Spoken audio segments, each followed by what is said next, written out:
ನಮಸ್ತೆ ವೀಕ್ಷಕರೇ, ಇವತ್ತು ನಾವು ತಡಗಳ್ಳೆ ಸಮೀಪದ ಕೆಜಿಕೊಪ್ಪ ಗ್ರಾಮದ ಸರ್ವೆ ನಂಬರ್ 24ಕ್ಕೆ ಬಂದಿದ್ದೀವಿ.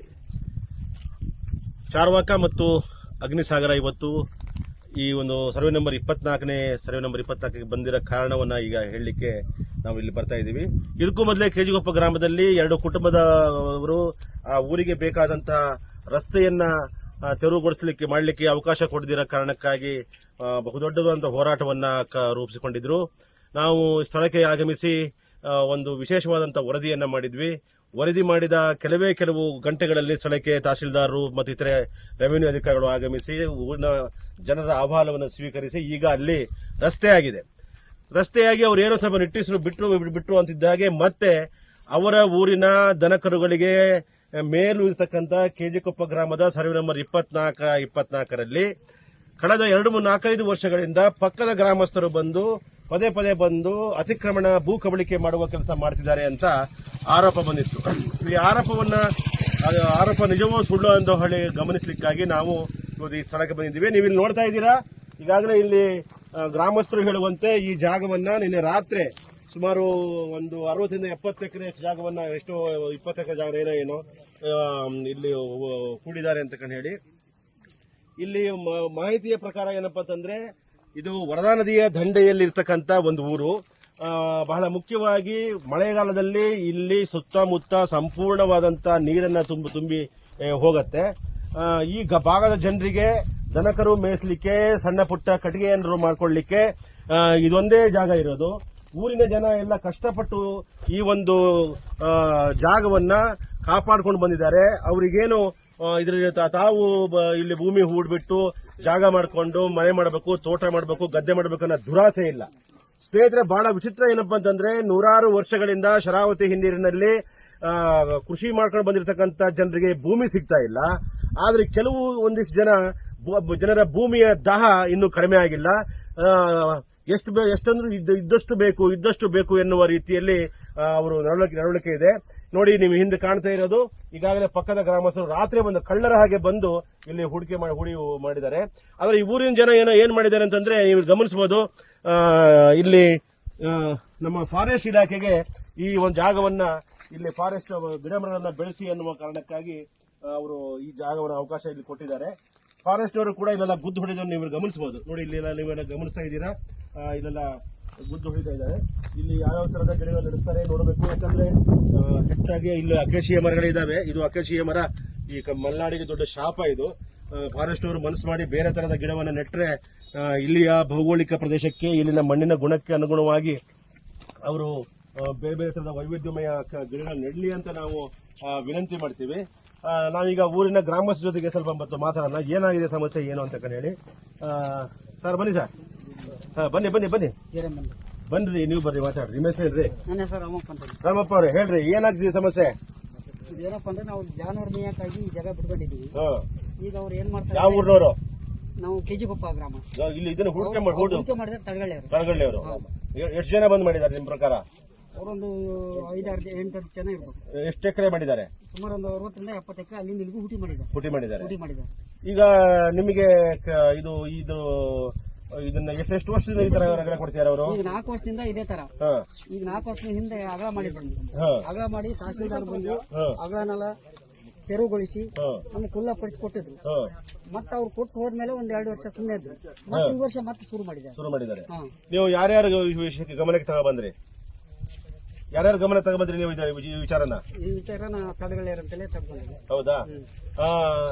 ಸರ್ ಜಯರಾಮ್ ಅವರೇ, ಏನೀಗ ನಿಮ್ಮ ಊರಿಗೆ ಮೊನ್ನೆ ಬಂದಿದ್ವಿ ನಾವು. ಏನೀಗ ಸಮಸ್ಯೆ ಇದೆ? ಈ ಕಡೆ ಬನ್ನಿ. ಏನ್ ಸಮಸ್ಯೆ? ಇದು ಸಮಸ್ಯೆ ಅಂದ್ರೆ ಸಾಮಾನ್ಯ ತಾತ ಮುತ್ತಾತನ ಕಾಲದಿಂದಲೂ ಕೂಡ ಈ ಗುಡ್ಡೆನ ನಾವು ಯಾವುದೇ ಕಾರಣಕ್ಕೂ ಯಾರು ಒತ್ತುವರಿ ಮಾಡಬಾರ್ದು. ಮತ್ತೆ ಇದು ನಮ್ದು ಏನಾಗೈತೆ ಅಂದ್ರೆ, ಇದು ಮುಳುಗಡೆ ಇರ್ತದೆ. ನಮ್ಗೆ ಜಾನುವಾರಿಗೆ ಮತ್ತೆ ಯಾವುದೇ ಒಂದು ನಮ್ಮ ರೈತರಿಗೆ ಸಂಬಂಧಪಟ್ಟಿರ್ತಕ್ಕಂಥ ವಿಚಾರಕ್ಕೆ ನಾವು ಈ ಗುಡ್ಡೆನ ಯಾವುದೇ ಕಾರಣಕ್ಕೂ MPM ನರಿಗೂ ಕೊಡ್ಲಿಲ್ಲ. ಹಾಗಂತ ಉಳಿದಿರ್ತಕ್ಕಂಥ 2 ಗುಡ್ಡೆ ನಾವು MPM ನರಿಗೆ ಕೊಟ್ಟಿವಿ. ಅದ್ರ ಜೊತೆಗೆ ಇದನ್ನ ನಾವು ಕಾದಕ್ಕೂ ಬಂದಿದ್ವಿ. ಇದುವರೆಗೂ ನಾವು ಕಾದ್ಕೊಂಡು ಬಂದಿದ್ವಿ. ನಮ್ಮೂರಲ್ಲಿ ಯಾರು ಕೂಡ ಇದನ್ನ ಒತ್ತುವರಿ ಮಾಡಿದ್ರು. ಹಿಂದೆ ಏನಾಯ್ತು ಅಂದ್ರೆ, ಈಗ 10 ವರ್ಷದ ಹಿಂದೆ ಈಗ ಉದ್ಯೋಗ ಖಾತ್ರಿ ಯೋಜನೆಯಲ್ಲಿ ನಾವು ಒಂದು ಟ್ರಂಚ್ ಮಾಡಿಸ್ತೀವಿ. ಟ್ರಂಚ್ ಮಾಡಿಸಿ ನಮ್ದು ಅವ್ರದ್ದು ಒಂದು ಗಡಿ ಅಂತ ಮಾಡಿದ್ವಿ. ಮಾಡಿರ್ತಕ್ಕಂಥ ಸಂದರ್ಭದಲ್ಲಿ ಅದು ಅಲ್ಲಿವರೆಗೂ ಇಲ್ಲಿಗೆ ಹಿಂಗೆ ಇತ್ತು.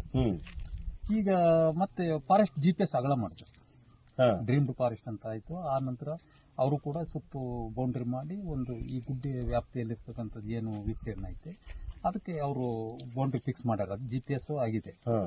ಆ ನಂತರದಲ್ಲಿ ಈಗ 4 ವರ್ಷ ಆಯ್ತು, ಈಗ ಈ ತರ ರಗಳೆ ಆಗ್ತಾ ಇತ್ತು. ಅಲ್ಲ, ಈಗ ನೀವು ಇಲ್ಲೆಲ್ಲ ನೋಡಿದ್ರೆ ಪೂರ್ತಿ ಸಂಪೂರ್ಣ ಇರೋದು ಅಕೇಶಿಯೇ ಇದೆ. ಜಾನುವಾರು ಏನ್ ಮೇಯ್ತವೆ? ಅಲ್ಲ, ನಾವು ಏನ್ ಮಾಡ್ತೀವಿ ಅಂದ್ರೆ ಈ ಕಡೆ ಅರಗು ಅರಗು ಈಗ ಏನೈತಿ ಇದನ್ನ ಬಯಲು ಇರ್ತಕ್ಕಂಥ ಪ್ರದೇಶ ಏನೈತಿ ಅದನ್ನ ಜಾನುವಾರುಗಳಿಗೆ ಮೇಯಿಸೋದಕ್ಕೆ ಮಾಡ್ತಾ ಇದ್ದೀವಿ. ಈಗ ಇವರು ಈ ತರ ಹೋದ್ ಸರಿ ತಹಸೀಲ್ದಾರರು ಗಮನಕ್ಕೆ ಹೋದಾಗ ಕೂಡ ಅವರು ಬಂದಿದ್ರು, ತೆರವುಗೊಳಿಸಿ ಸರಿ ತೆರವುಗೊಳಿಸಿ ಹೋದ್ರು. ಅದು ಮುಂಚೆ ಅಲ್ಲಿಗೆ ಇದ್ರು. ಈ ವರ್ಷ ಈಗ ನಾವು ಊರಿನ ಗ್ರಾಮಸ್ಥರಿಗೆ ಮಾತಾಡಿದ್ವಿ. ಇಲ್ಲಿ ನಮ್ಮ ಇದು ಸರ್, ಇದು ಸೋಷಿಯಲ್ ಫಾರೆಸ್ಟಾ? ಅಲ್ಲ ಸರ್, ರೆಗ್ಯುಲರ್ ಫಾರೆಸ್ಟಾ? ನಮ್ಮ ಹೆಸರು ನರೇಂದ್ರ ಕುಮಾರ್ ಅಂತ ಹೇಳಿ DRF ಅವರು ನಮ್ಮ ಜೊತೆಗಿದ್ದಾರೆ. ಇಲ್ಲಿ ನಾವು ಗಮನಿಸಿದ ಹಾಗೆ ನಮ್ಮ ಮಲೆನಾಡಿಗೆ ಶಾಪವಾಗಿರ್ತಕ್ಕಂಥ ಏನು ಅಕೇಶಿಯ ಮರಗಳಿದ್ದಾವೆ. ಇಲ್ಲಿ ನೋಡಿ ಓಡ್ತೀರಿ, ಅಕೇಶಿಯ ಇದು ಮಲೆನಾಡಿಗೆ ಶಾಪ. ಇದು ಇದನ್ನು ತೆಗಿಬೇಕು, ಇದನ್ನು ನಿರ್ಮೂಲನೆ ಮಾಡಬೇಕು ಅಂತ ಹಲವು ಥರದ ಹೋರಾಟಗಳನ್ನು ನಾನು ಸೇರಿದಂತೆ ನಾಡಿನ ಪ್ರಮುಖ ಪರಿಸರ ಹೋರಾಟಗಾರರು ಎಲ್ಲರೂ ಕೂಡ ಮಾಡಿದ್ದಾರೆ. ಅದಕ್ಕಾಗಿ ಇಲ್ಲಿ ಮತ್ತೆ ಈಗ ಫಾರೆಸ್ಟಿಗೆ ಇದನ್ನು ಈ ಭಾಗದ ಜನ ವಹಿಸ್ಕೊಟ್ಟಿದ್ದಾರೆ ಅಂತ ಅಂದಾಗ ಏನು ಗಿಡ ನೆಡ್ತೀರಿ ಅನ್ನೋ ಕೇಳುವ ಒಂದು ಯೋಚನೆ ಬಂದು ಕೇಳಿದ್ವಿ. ಸರ್, ಯಾವ ಥರದ ಗಿಡ ನೆಡ್ತೀರಾ? ಸರ್, ಕಾಡು ಜಾತಿ ಗಿಡಗಳನ್ನೇ ನೆಡೋದು, ಎಲ್ಲ ನೆಡೋದಿಲ್ಲ. ಊರಿನವರು ಮನವಿ ಮೇರೆಗೆ ನಾವು ಕಾಡು ಜಾತಿ ಗಿಡಗಳನ್ನೇ ನೆಡ್ತಿರೋದು ಸರ್. ಕಾಡು ಜಾತಿ ಅಂದ್ರೆ ಸರ್, ಈಗ ಈ ಭೌಗೋಳಿಕ ಈ ಮಣ್ಣಿಗೆ ಯಾವ ತರ ಗಿಡಗಳು ಅಂದ್ರೆ ಇಲ್ಲಿ ನೇರಳೆ ಇದೆ, ಬಣ್ಣೆ ಇದೆ, ಆ ತರ ಜಾತಿಗಳನ್ನೇ ನಾವು ಕಾಡು ಜಾತಿಗಳು ಇಲ್ಲಿ ಏನು ಬೆಳೆಯುತ್ತೆ ಆ ತರ ಗಿಡಗಳನ್ನೇ ನಾವು ಸೆಲೆಕ್ಟೆಡ್ ತಂದು ನೆಡ್ತೀವಿ ಸರ್. ಸರ್, ಈಗ ಇವರು ಜಾನುವಾರುಗಳನ್ನ ಮೇಯಿಸ್ಲಿಕ್ಕಾಗಿ ಜಾಗವನ್ನ ಇಟ್ಕೊಂಡಿದ್ದಾರೆ ಅಂತ ಹೇಳಿ, ಜಾನುವಾರುಗಳಿಗೆ ಪೂರಕವಾದಂತ ಯಾವ ತರ ಗಿಡಗಳನ್ನ ನೆಡಬಹುದು ಸರ್ ಇಲ್ಲಿ? ಸರ್, ಈಗ ಆಕ್ಚುಲಿ ನಾವು ಪ್ಲಾಂಟೇಶನ್ ಮಾಡಿದ್ಮೇಲೆ ಜಾನುವಾರುಗಳನ್ನ ನಾವು ಪ್ಲಾಂಟೇಶನ್ ಒಳಗಡೆ ಬಿಡಕ್ ಬರೋದಿಲ್ಲ ಸರ್. 3 ರಿಂದ 5 ವರ್ಷ ತನಕ ಅದು ಮೇಂಟೆನೆನ್ಸ್ ಇರುತ್ತೆ. ಮತ್ತೆ ಗಿಡಗಳಿಗೆ ಅದು ಆಕ್ಚುಲಿ ಮೇವು ಸಿಗದಿದ್ದಾಗ ಅದು ಎಲೆಗಳನ್ನ ತಿಂದು ಗಿಡಗಳು ಸಹ ಹಾಳಾಗುತ್ತೆ. ಅದಕ್ಕೋಸ್ಕರ ನಾವು ಕಾಡು ಜಾತಿ ಗಿಡಗಳನ್ನ ನೆಡ್ತೀವಿ, ಯಾವುದೇ ಜಾತಿ ಜಾನುವಾರುಗಳನ್ನ ಬಿಡೋದಿಲ್ಲ. ಇಲ್ಲಿ ಒಬ್ಬ ವಾಚ್ಮ್ಯಾನ್ ಸಹ ನೇಮಿಸ್ಕೊಂಡು ಅವನು ಅದನ್ನ ನೆಡತಪ್ಪನ್ನ ಮೇಂಟೈನ್ ಮಾಡ್ತಾನೆ ಸರ್. ಸೊ ಹಾಗಾದ್ರೆ ಈ ಭಾಗದ ಜಾನುವಾರುಗಳು ಏನ್ ಮಾಡಬೇಕು ನಿಮ್ಮ ಪ್ರಕಾರ? ಸರ್, ಆಕ್ಚುಲಿ ಈಗ ಉಳಿದಿರೋ ಜಾಗ ಆ ಕಡೆ ಇದೆ. ಇದರಲ್ಲಿ 538 ಎಕರೆ ಟೋಟಲ್ ರೆವಿನ್ಯೂ ಜಾಗ ಇರೋದು ಸರ್.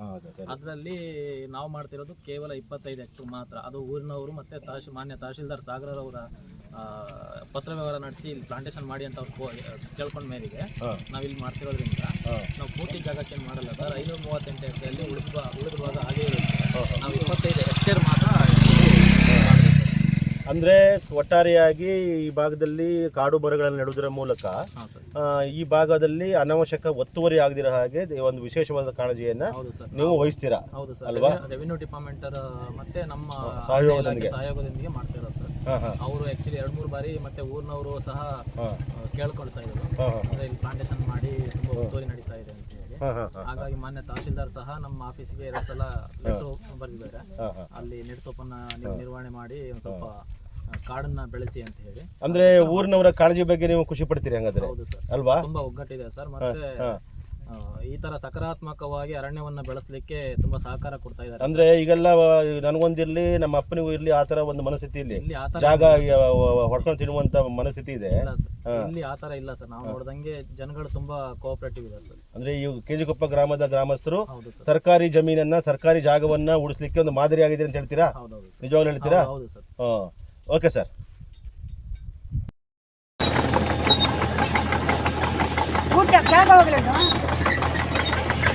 ನಾನು ಇಲ್ಲೇ ಹೇಳ್ಕೊಬಾರ್ದು, ಮತ್ತೆ ಅವರು ಊಟ